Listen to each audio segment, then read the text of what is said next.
And hello, Hearts of Oak. Thanks so much for joining us once again. It's great to have Matt Strickland back with us. It's only been a few months, Matt, but always good to have you. Thanks so much for giving us your time today. Yeah, of course, man. It's always great to be on with you, Peter. I love the show, and I love being a part of it even more, man. So thanks for having me back on, brother. Not all. It's we don't get to talk as much as we should, and this is a way No, of catching no, up. So it's all good. People can obviously follow you. That is your X handle. So make sure and jump on and follow Matt. And it was one of his posts about turning up to work and going home. Now, Matt, you run a restaurant business, Gourmelts, and the link will be there in the description. That's your focus since you came back from serving your country abroad. Um, but you decided to apply also for a government role. Do you want to fill us in? It's not as if you need that. You probably got enough on your plate running a restaurant. yeah. Well, you know about the fight I took on in my restaurant during COVID. Yes. For those that don't know, I was the only restaurant in the state of Virginia to fight back against the COVID mandates, and because of that, I lost a lot of money in the process. It was a 3.5 year long fight. It cost me well into six figures to fight it, all the money that I had. So finally, early 2024, late 2023, that fight finally ended and we won. I was able to prove that those mandates were indeed unconstitutional. And I sent the state of Virginia's government, their attorney general's office, packing with a loss. But like I said, it took everything that I had monetarily to fight that fight, but it was worth every penny. So I have a background. I was in the military. I was a security contractor for a long time. Also worked as an intelligence analyst. So I decided to, since the economy is kind of unstable and we don't know which way it's going to go, didn't want to open multiple restaurants, although we're ready to at Gourmelts. I wanted to see where the economy was going to take us. So, in the meantime, since my restaurant was kind of running itself now, and we were out of that legal battle, I decided to take a position up at the Department of Homeland Security's headquarters, actually in the Countering Weapons of Mass Destruction office as an intelligence analyst. And our focus was on chemical, biological, radiological, and nuclear weapons. So I took that position in March of 2024.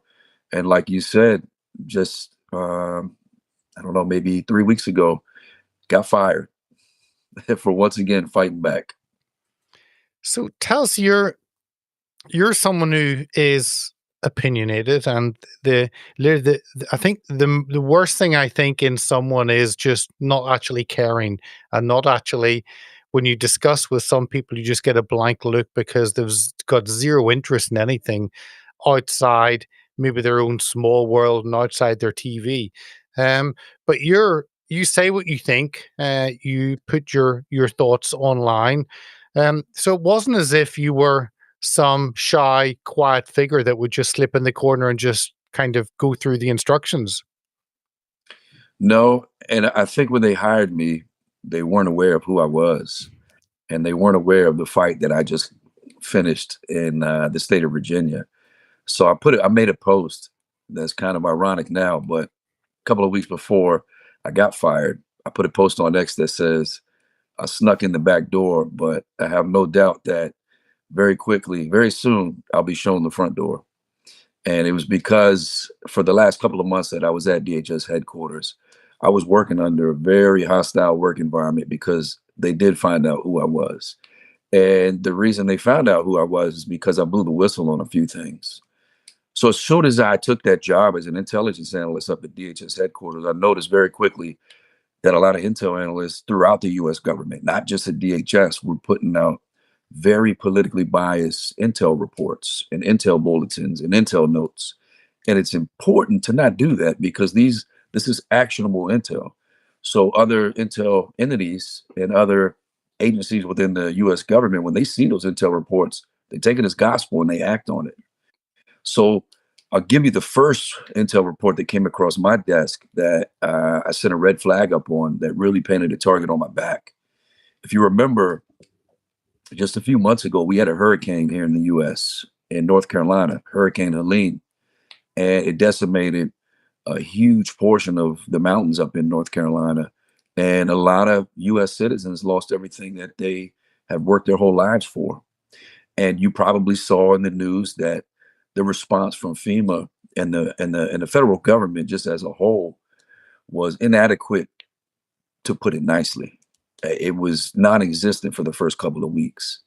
So if you remember on social media, the victims of Hurricane Helene, they were speaking out, very loudly about the lack of response from our federal government, the government that they've paid taxes to their entire lives.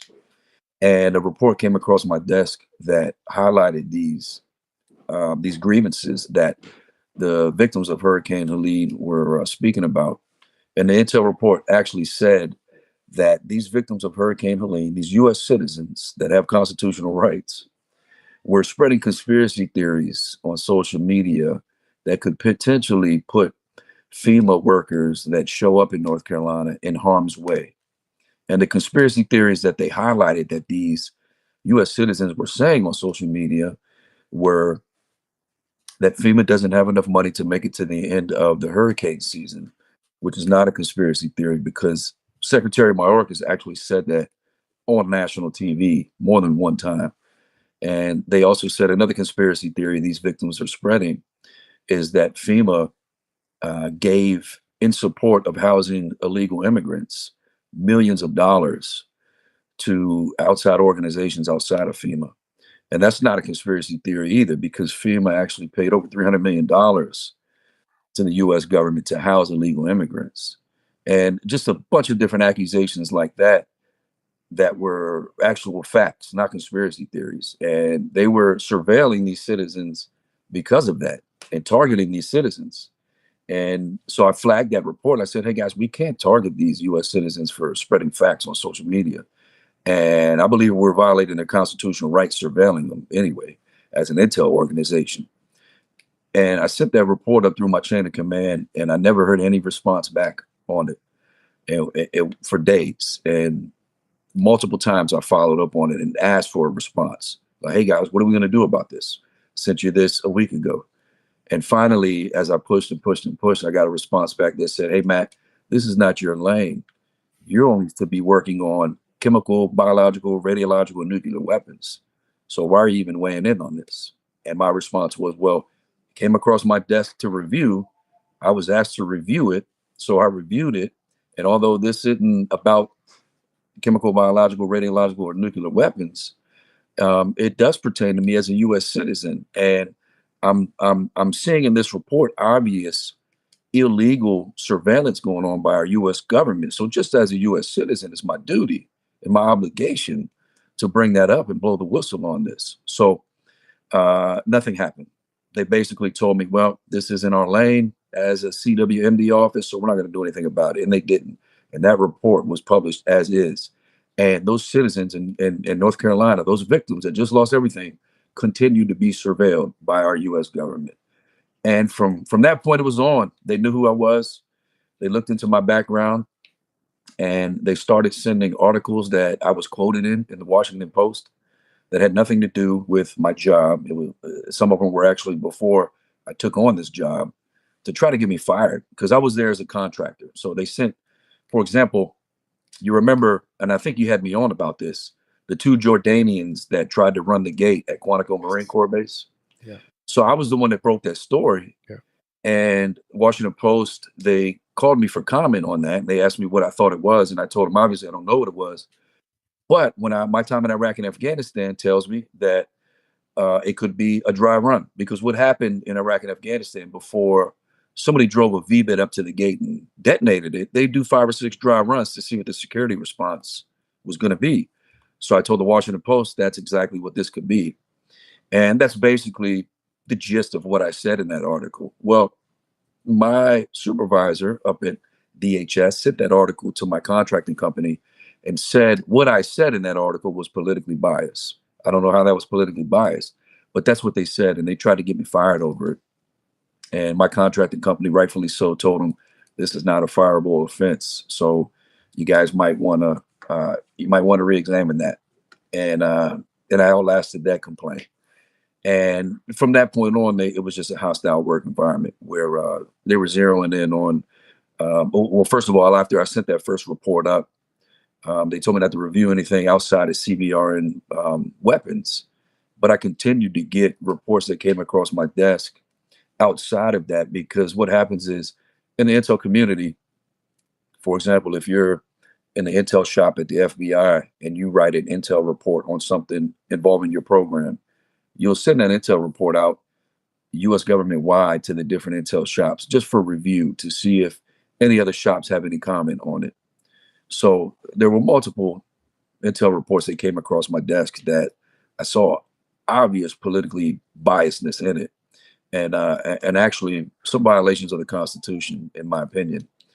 And I would send those to my supervisors, and nothing would happen. And then, if you remember December, you remember all those drones that were flying around the DC area and New Jersey, really all across the US. Well, I would ask my supervisors in the intel shop where I was at why we're not even talking about that in the intel shop, because our job is to protect the homeland, the US, from any kind of CBRN weapon. And we have talked about and many times we've talked about how different state actors and non-state actors were trying to equip drones with CBRN weapons. So I said, hey guys, not seeing any reports that these are equipped with CBRN weapons, but isn't this worth us taking a look into when the media and different government agencies are saying out loud that they have no idea what these drones are, where they're coming from, or who are operating them? Why are we not even talking about this, guys? And I got ignored once again, and basically was told this is not our lane. We don't do anything with drones. We are CBR and weapons specific. And I said, once again, we don't know what these drones are equipped with. So shouldn't we at least be taking a look into it? And this is what the US government does. This is what people at the GS-15 level and SES level, this is what they do, is they kick the can down the road, and they don't want to get involved in anything because they're so risk adverse. They just want to be the gray man and not bring any attention to them or their position or their program, so that they continue to get promoted. That's what the US government is about, not actual action, but risk adverseness and inaction, actually. Because the your main goal and objective at the GS-15 or SES is to not bring any unwanted attention, any heat to your program. So they don't get involved in anything that could potentially be controversial. And that was evident to me day one when I stepped in there, because they asked me, they said, hey, Matt, what do you think the biggest chemical weapon threat to the US is right now? And I told them, well, it's pretty easy. It's fentanyl, because fentanyl is the leading killer of Americans age 18 to 45. And we know that over 90% of the precursors to make fentanyl that goes to Mexico and is then put into production to make fentanyl by the cartels comes from China. And not just some private company in China. It comes from CCP sponsored ships into Mexico. And over 60% of the fentanyl that comes across that border is of a lethal dose. So it's being used as a weapon, and it's coming from one of our adversaries. So it's being used as a chemical weapon. And you know what they told me? They said, "Well, Matt, that's not our lane. That's a narcotics issue. So we don't say the F word in this office." That's what they told me. As a quote, "We don't say the F word in this office." So I wasn't allowed to speak about fentanyl after that day, is what they told me. But I And, mean, and Department for Homeland Security should protect and secure the homeland. That's kind of it. It's in its name. And drugs is a huge issue, decimating many Americans. So surely that should be a big part um of the role of Department of Homeland Security. But is that basically that? Well, this is my patch, and that's me, the DEA's patch, and we kind of have a understanding that we don't really get involved with each other, and that's why these issues become worse and worse, because you don't have interdepartmental conversations, I guess.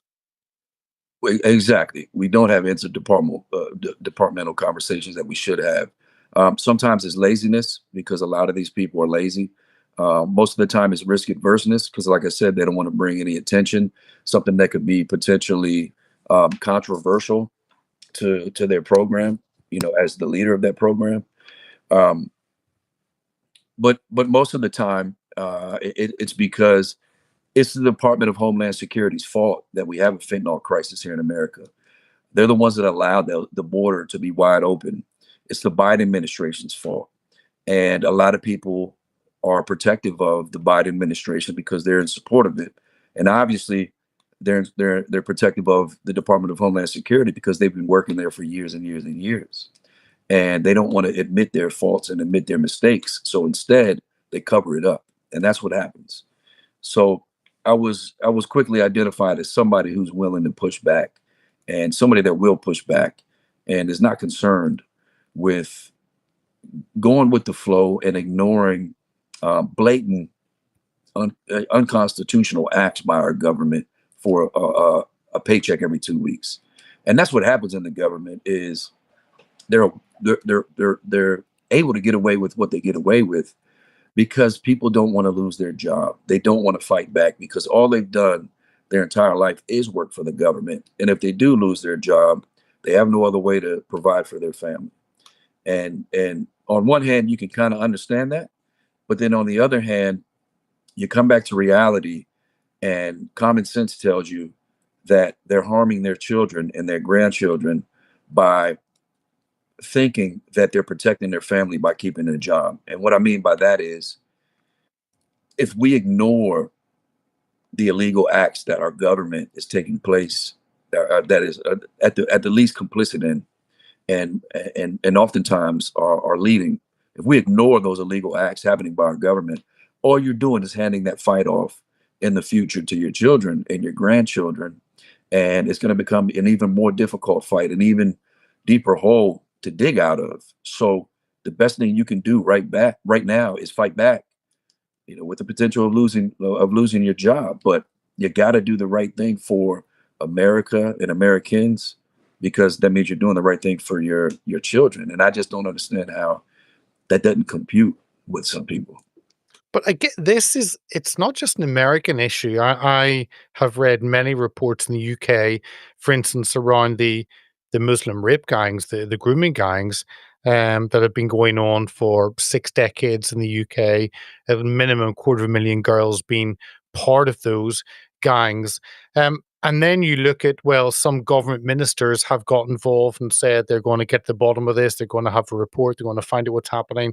And two government ministers, I remember specifically, basically every 3 months they would meet with the department on this issue and they'd be told, well, these are the issues, the difficulties, we can't do that yet.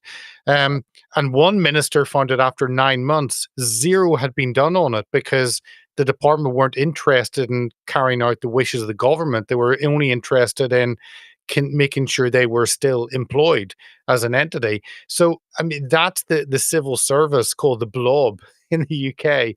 That's right. So it's kind of, this is the same probably wherever country you find yourselves, people in the jobs supposedly to action the wishes of the government, but they're not really interested in that. No, they're only interested in protecting themselves and protecting their own careers and financial futures. That's what it comes down to. But the ironic part is at the same time they're directly fighting against that, because they're complicit in stripping Americans, which is, includes them of our constitutional rights, which eventually it'll catch up to them and they'll regret being complicit and ignoring the things that they saw over their careers. And we're tricked into believing that we've got one side fighting for us, that is Republicans versus Democrat. And if this party takes over, we're finally going to have somebody in positions of power fighting for us. When in fact, these Democrats and these Republicans, from politicians to political appointees to high level government officials, they all work for the same people. And that was proven to me when the Trump administration took over back in January. We got a new assistant secretary that led the CWMD program that I worked for. And we were finally able to start talking about fentanyl being used as a chemical weapon. And I led the charge on that in that office. And the new assistant secretary allowed us to start a working group to see if indeed fentanyl was being used as a weapon, and to see if it was being used as a weapon of mass destruction. So we had 10 different working group sessions on that specifically to decide whether or not fentanyl in America was being used as a weapon of mass destruction. And at the end of those 10 meetings, at the end of that working group, we had a vote, and there was every agency under the Department of Homeland Security present for that vote, including a department in the DoD, the Weapon of Mass Destruction team for the DoD. And everybody unanimously agreed that fentanyl is being used as a weapon of mass destruction in its illicit manufacturing and distribution. So illegal fentanyl is being used as a weapon of mass destruction because it's killing more Americans than anything. So we drafted a memo to be sent to the president for him to make a national declaration that fentanyl is being used as a weapon of mass destruction. Well, that memo got killed in the Secretary of DHS's office. Kristi Noem, her office killed it. And it was Troy Edgar, her deputy, and Corey Lewandowski that killed that memo and wouldn't allow it to get to the president. And I heard, so in those meetings, I continuously got pushback on making fentanyl declaring fentanyl, illegal fentanyl, a weapon of mass destruction. And I was going to say you'd be surprised, but you probably wouldn't. The excuses that they gave me on why we can't declare illegal fentanyl a weapon of mass destruction. They said that if we declare illegal fentanyl a weapon of mass destruction, then it's going to have a negative impact on the pharmaceutical industry. Because although we're only declaring the illegal manufacturing and distribution of fentanyl as a WMD, doctors across the nation are going to be hesitant to prescribe legal fentanyl just because it has that WMD tag attached to it. And I said, hey guys, are we here to represent the pharmaceutical companies, or are we here to represent the American people? Because last time I checked, it's the American people who are paying our salaries for us to be here to protect them.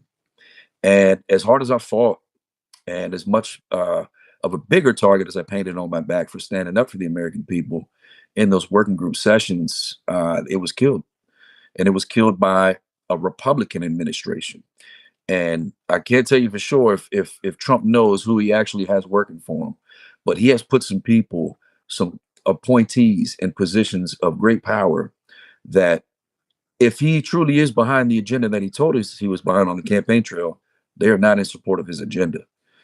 And I saw several instances of that at my time at DHS, and that's just one of them. There was also an incident that happened involving the governor of Louisiana. Do you remember, Peter, the terror attack on Bourbon Street in New Orleans on New Year's Day? Remember that guy that mowed down all those people with his car? Yeah. Yeah. So tragic incident, obviously. A guy, ran over multiple people in New Orleans, got out, started shooting. Well, the governor of Louisiana declared an emergency because of that situation, which him declaring an emergency meant that he was able to be reimbursed by the federal government for the incident that happened, for the cleanup and such. So he sent a $50 million bill to the Department of Homeland Security for that incident. There's no way, as tragic as that incident was, there's no way a guy that ran over a few people, I don't remember how many it was, 10, something like that. There's no way that incident cost the state of Louisiana $50 million. So I think it's obvious, in my opinion, that there was a lot of corruption baked into that $50 million request. And there's a lot of things that are related to the government of Louisiana that just they don't make sense and they don't add up. For example, Corey Lewandowski. So just to give you a little background on what's going on at DHS right now, as you probably know, Kristi Noem is the Department of Homeland Security Secretary. Well, she's not actually the one running the Department of Homeland Security. Kristi Lewandowski, the guy that she had been rumored to be having an affair with, is the one that's actually running the Department of Homeland Security. Kristi Noem is just cosplaying. She's out there with photo ops and putting videos on social media, acting like she's getting ready to kick in the door with ICE, because she's campaigning for 2028. That's all she's doing is campaigning for 2028. And Corey Lewandowski is the one in all these senior level meetings and the one actually running DHS. Well, Corey Lewandowski was also a consultant, a paid consultant for the governor of Louisiana as well, and multiple contracts in Louisiana. Well, Kristi Noem and Corey Lewandowski promised backstage behind the curtains, they promised Governor Landry of Louisiana that this $50 million would get paid to him one way or another. And so at that point, Governor Landry sent that $50 million bill to DHS, which they routed through FEMA, and they wanted FEMA to use their funds to pay that $50 million disaster claim. Well, per protocol, the FEMA administrator at the time, Cameron Hamilton, he sent that request to the White House, and President Trump denied that request. I think because he saw the obvious corruption baked into that $50 million request. And so it sent the denial back to FEMA. So FEMA sent the denial to the Secretary's office of DHS, sent it to Corey Lewandowski and Troy Edgar, and said, the president has denied this request. Please let the governor of Louisiana know. Well, they told Cameron Hamilton, regardless of what the president said, this $50 million bill needs to be paid by FEMA. So find a way. And Cameron denied. And that's when the rift between Corey Lewandowski and Cameron Hamilton started. And Cameron Hamilton was eventually fired by Corey Lewandowski as the administrator of FEMA over him trying to stop the corruption that continues to plague the Department of Homeland Security today. And I don't know if President Trump knows these things are going on or not, but I've been trying to get word to people that may be able to get the word to him that it's going on. And this is what happens in the government, Peter. We think we have a Republican administration. We have Republican political appointees that are going to work for us and end the corruption and save us money and be good stewards of our tax dollars, when in fact, they're going to turn around and use our tax dollars for the same corruption that the Democrat Party uses it for, which is personal and political gain. And I was eventually fired as well for blowing the whistle on some of that stuff. And it's disappointing, but I've got a lawsuit that's getting ready to start against it for a wrongful termination suit. So we'll see what happens with that. But once again, I'm in the fight with the government. This time it's the federal government. So hopefully I'm victorious in this as well. And hopefully, at the very least, what me taking on this fight does and telling my story about my time at DHS is it brings awareness to people, the government citizens the American citizens that should have oversight of the government and know exactly what's going on and know the corruption that's still taking place today, even under the Trump administration. And hopefully people will just start screaming it from the rooftops so the president will notice and he'll hear. And hopefully he's not complicit in it. Not saying that he is. I don't believe that he is. I hope that he's not. But I'm not. I don't serve a man. I'm not beholden to any man. I'm not a blind Trump supporter. I support President Trump absolutely. But if he continues to do the things that he does, I have no option but to call him out as well. If he keeps putting these corrupt people in these positions of power, then I got to assume that he's complicit in it, because why else would he do it? So I'm hoping that he turns the corner here very soon and he gets rid of some people that he needs to get rid of, and he stops sending, he stops supporting bills that are packed with pork that are not good for the American people. Just think about that, Peter. We complain as conservatives, as American citizens, all the time that these bills that Democrats send forward have multiple issues within them. And all they do is highlight the couple of good issues that are, bipartisanly good for America, like, maybe a tax cut or something, or an increase here or a cut there that all of us are in favor of. And they don't talk about all of the other stuff that they talk about the two good issues in that bill that are good for Americans, but they hide the other 98 issues that are actually corrupt and actually not good for Americans and are actually going to cost us way more tax dollars than we're saving. We're tired of those big, beautiful bills. We want single issue bills to go to the floor and be voted on, so we see how our representatives vote on specific issues. But even with the Republican administration, we can't get that. And that's why it's frustrating. And that's why we got to call out even Republicans and Donald Trump is if they're willing to do that. It's our job. We shouldn't be beholden to any one man or any party. We should be beholden to the American people, our children, our children's future. That's who we should be beholden to. Yeah, I agree 100%. Tell us a little bit about the DHS, because the DHS only appeared after September the 11th, but yet I think I read it was the third largest cabinet department after the DoD. I think Veterans Affairs. So it is a huge. Think I think it was 100,000, over 100,000 staff there, 250 billion, so a quarter of a trillion. That just to put that in a UK context, I know you guys spend money like water, but a quarter of a trillion dollars spent on it.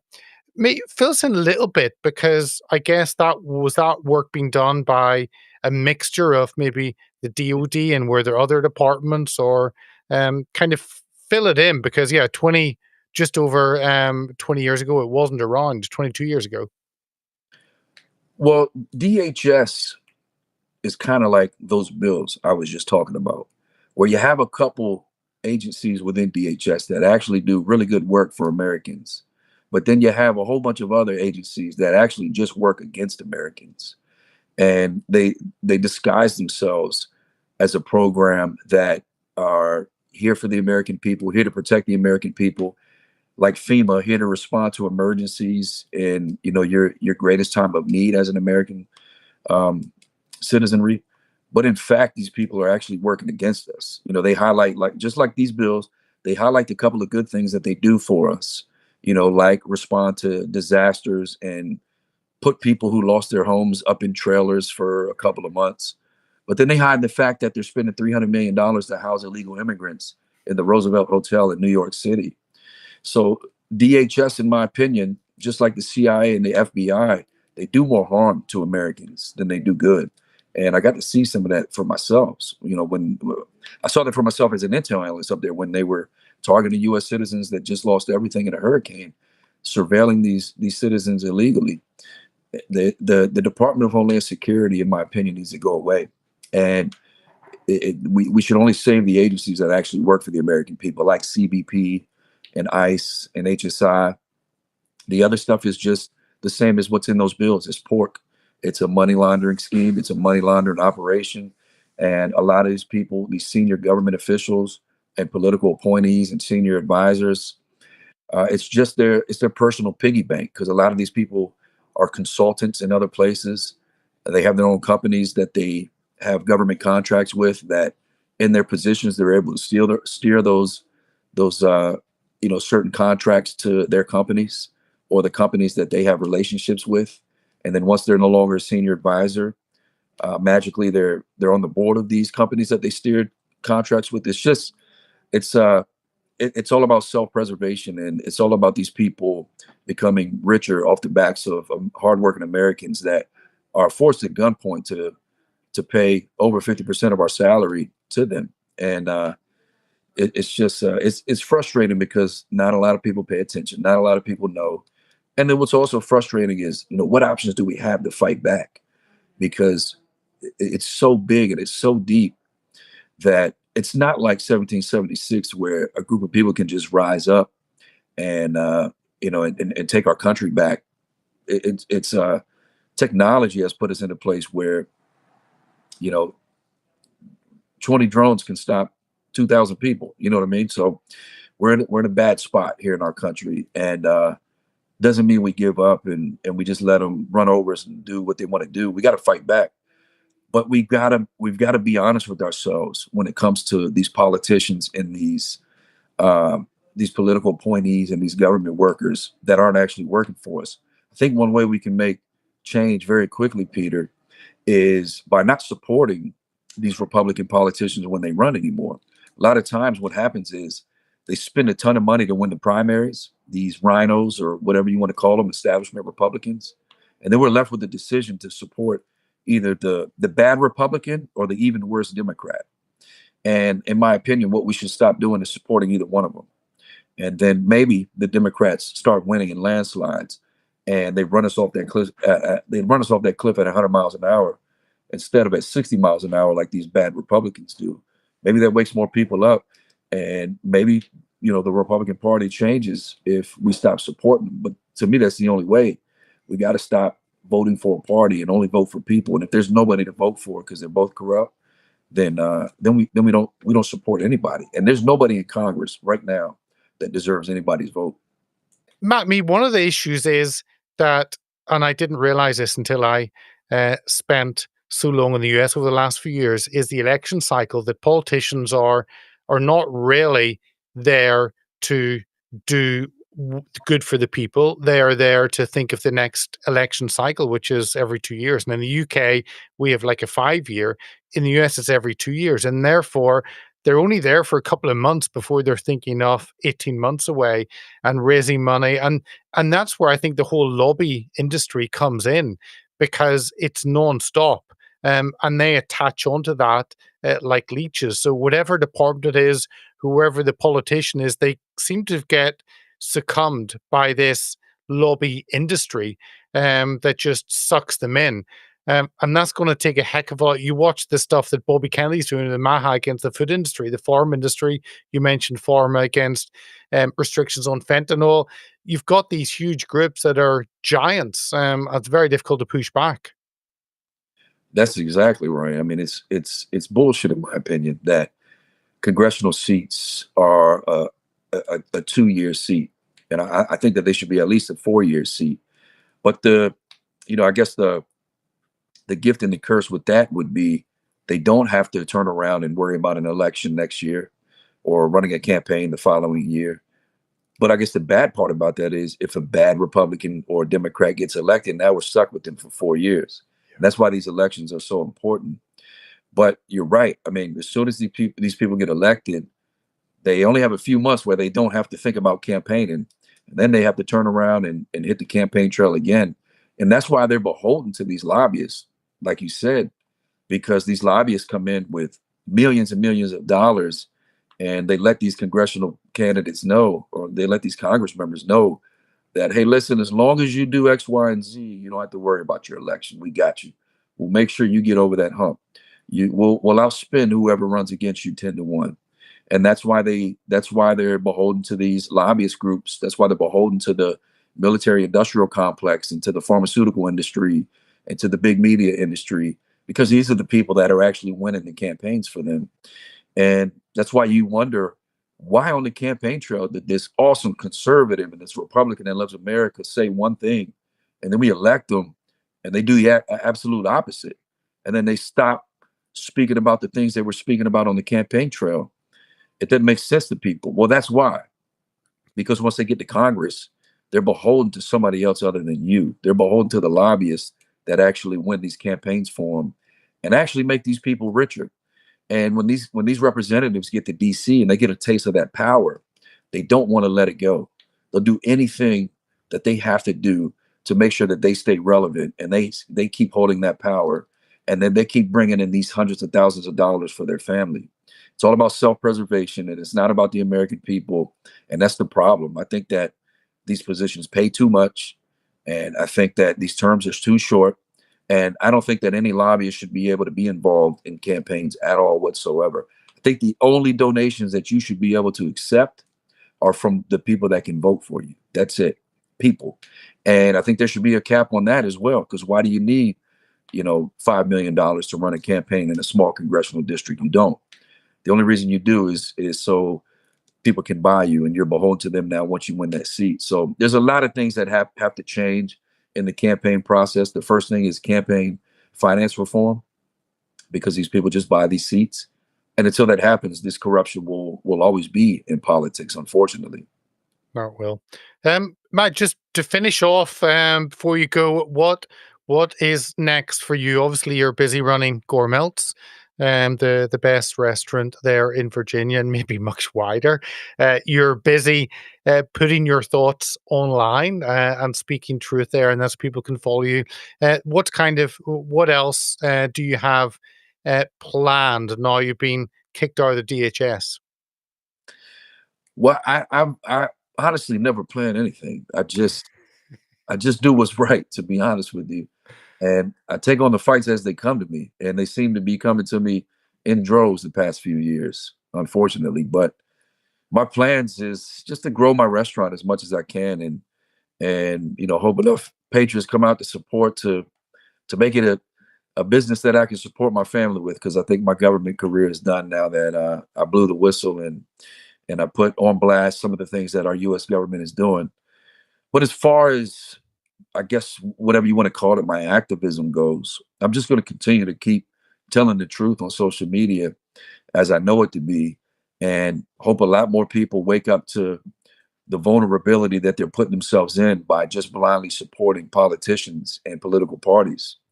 My goal is just to prove to people that they've been lied to, they've been hoodwinked, and we are the majority here in this country. I mean, we're a much larger group than the people that work for the government, than the politicians, than the political appointees.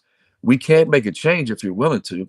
If you're willing to be uncomfortable for a short period of time, we can have a very long time of prosperity here in America. But it's going to take you being uncomfortable and fighting back. I mean, look at all the promises we were made by this Trump administration to get him elected.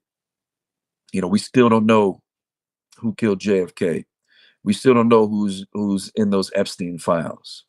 There's still no repercussions for people that allowed the vast majority of Americans to be shot up with a poisonous quote unquote vaccine. We still have no justice for the people who were fired because they didn't want to take that jab. We still have no justice for the businesses that were shuttered by the draconian mandates that were put in place. There's still no accountability, Peter. And without accountability, it happens again. Just as human beings, we learn from consequences from a very young age. As a kid, you learn not to do something when there's consequences behind doing it. And that's the same until the day we die. And if these people have no consequences for the evil acts that they've committed the past few years, they will do it again, Peter, and it'll be worse next time. So I'm asking Donald Trump and the rest of the Trump administration, let's make it happen, and let's stop making excuses. Let's stop saying, hey, we got some stuff to put out to you guys about the Epstein files. It's coming. I'm tired of it coming. I want it to be here. Stop BSing us and telling us that you're redacting certain things. We know there's AI tools that can redact thousands of pages within a few seconds. So don't give me that bullshit. I'm not a kid. I understand how the process works. And if you really wanted to put the information out, you can put it out tomorrow, but you don't. So what that tells me is you're complicit. So as an American, I'm asking for that to stop. I'm asking for the Trump administration to do what we put them there to do. I still got faith in trusting President Trump because he hasn't given me a full reason not to have faith in him. But it's slowly waning, to be honest with you.